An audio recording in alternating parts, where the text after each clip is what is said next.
नमस्कार। इन खबर में आपका स्वागत है। मैं विद्या शंकर तिवारी। बजट 2020 को लेकर के आप भी सोच रहे होंगे, मैं भी सोच रहा हूँ, सब लोग सोच रहे होंगे। बजट को समझना थोड़ा सा मुश्किल होता है क्योंकि ये एक रूखा सब्जेक्ट होता है, ड्राई सब्जेक्ट। तो सबसे पहले चूंकि इस देश में 30 करोड़ के आसपास मिडिल क्लास है, तो बात उस मिडिल क्लास के करते हैं जो इनकम टैक्स स्लैब और उसके दर को लेकर के बहुत चिंतित रहता है। उम्मीद लगाया बैठा था कि पिछली बार उतनी रियायतें नहीं मिली, जितनी उम्मीद की गई थी उतना नहीं मिला, इस बार कुछ मिलेगा।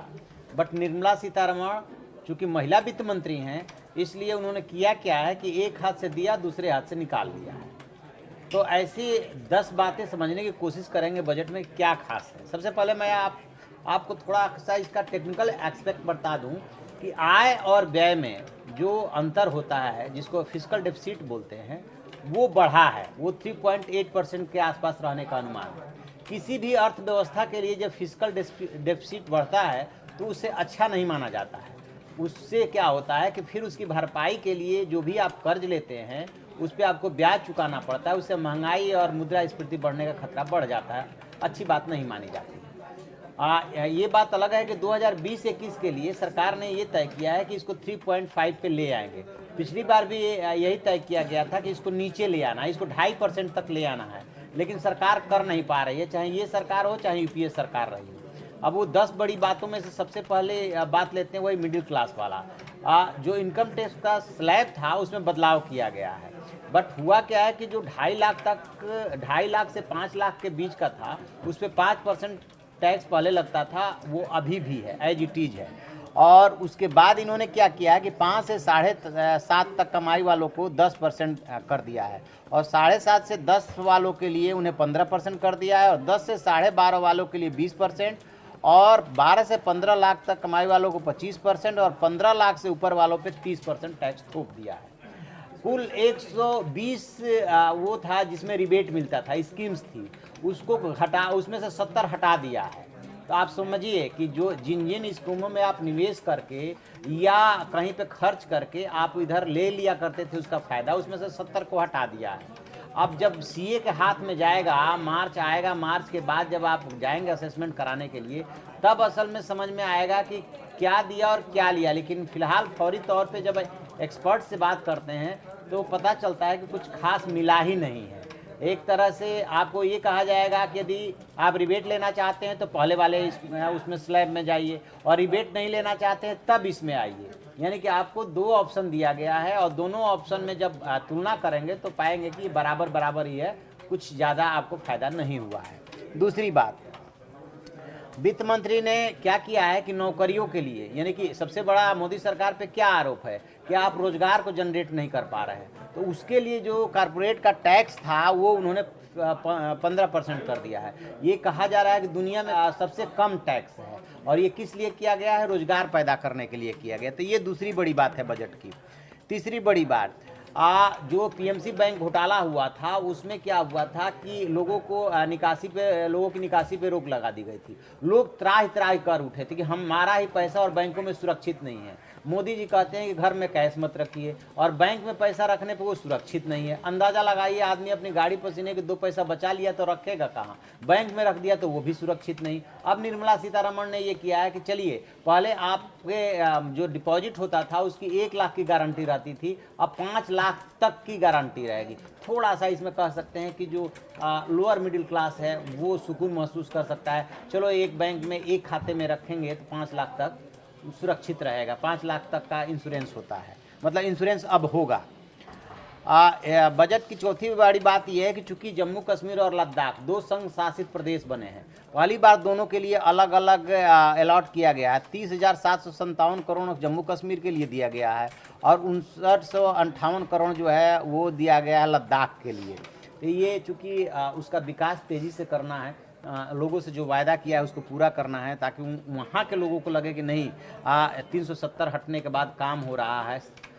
इस बात पे ध्यान दिया गया है। प्रदूषण के लिए पैसे की व्यवस्था की गई। क्या देश की सबसे बड़ी समस्याओं में से एक जो है, खास तौर से दिल्ली एनसीआर में देखेंगे और वैसे भी बड़े शहरों में देखेंगे तो प्रदूषण बहुत ज़्यादा बढ़ता जा रहा है।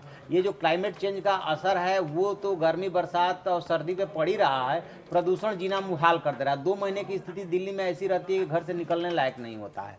तो उसके लिए अब की बार फंड अलॉट किया गया है 4400 करोड़। ये भी अच्छी बात है। एक चीज़ और किया गया है कि अब आपके घरों में स्मार्ट मीटर बिजली का मीटर लगेगा और आप चुन सकेंगे कि पुराने मीटर बदल करके प्रीपेड स्मार्ट मीटर अगले 3 साल में लगवाने का आग्रह उन्होंने सरकार ने किया है और अपनी सुविधा के हिसाब से कंपनी और रेट आप चुन सकेंगे। ये सबको बिजली देने की दिशा में अहम कदम है। डिस्कॉम में बदलाव के लिए 2200 करोड़ रुपए पावर और अक्षय ऊर्जा के लिए उन्होंने प्रस्तावित किया है। एक और इन्होंने काम किया है, वो किया है कि पीपीपी मोड पे जो है 150 जो है निजी ट्रेन की बात हो रही है।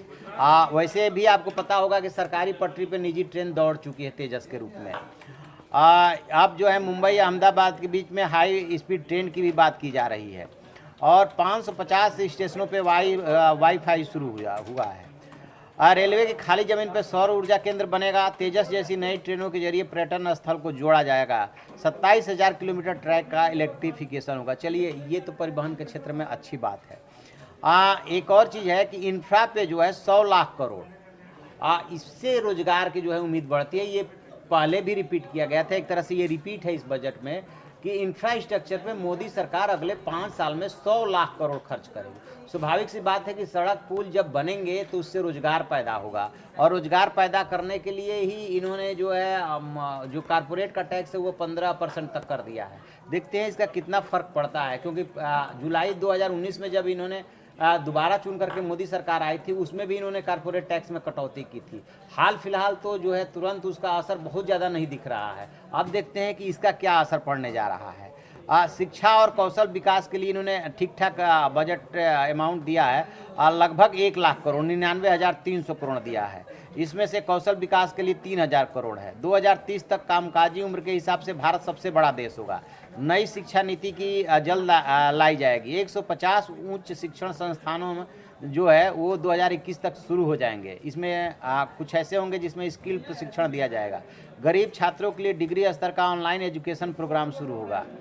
ये सब इसमें किया जा रहा है। एक और अच्छी बात ये हुई है कि मिशन इंद्रधनुष में 12 नई बीमारियां शामिल कर दी गई है। इसमें बढ़ाया गया और 5 नए टीके जोड़े गए हैं। ठीक इसी तरीके से 2025 तक टीबी मुक्त भारत की योजना है और पीपीपी मॉडल पे हर जिले में मेडिकल कॉलेज बनाने की बात है। ये तो ठीक बात है। भारत में अस्पतालों की कमी है, सरकारी डॉक्टरों की कमी है, एजुकेशन में हायर एजुकेशन के लिए कॉलेज और यूनिवर्सिटी की कमी है। इस सब इन्होंने इसमें प्रस्तावित किया है। तो कुल मिला जुला करके ये देखेंगे कि यदि बजट का निष्पक्ष एनालिसिस करेंगे तो मंदी से उबरने के लिए मार्केट में पैसे का प्रवाह बढ़ाने की तो बात हो रही है।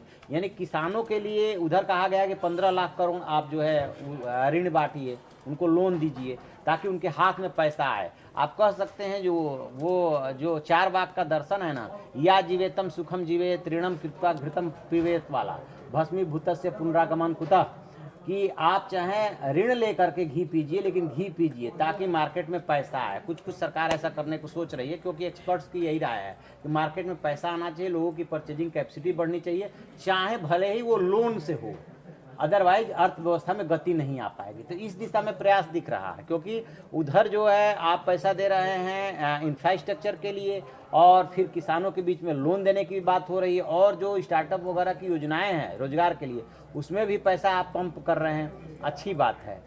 दूसरी तरफ किसानों को राहत दिया, बीमारियों को कवर किया, किसानों की आय दुगुनी करने 2022 तक करना ही करना है। आप हर घर में आपको पानी पहुंचाने का वायदा है, यानी कि 2024 के चुनाव से पहले आपको बहुत कुछ करना है। यहाँ पे तो देखने में ठीक लग रहा है, बट इसका असर कब दिखेगा कहा नहीं जा सकता। ईश्वर करे इसका जल्दी असर दिखे। जैसे कुछ और इसमें समझ में आएगा हम आपको जरूर बताएंगे। आप देखते रहिए हमारा डिजिटल चैनल इन खबर। Thank you. इन खबर चैनल को सब्सक्राइब करें और बेल आइकन दबाना ना भूलें।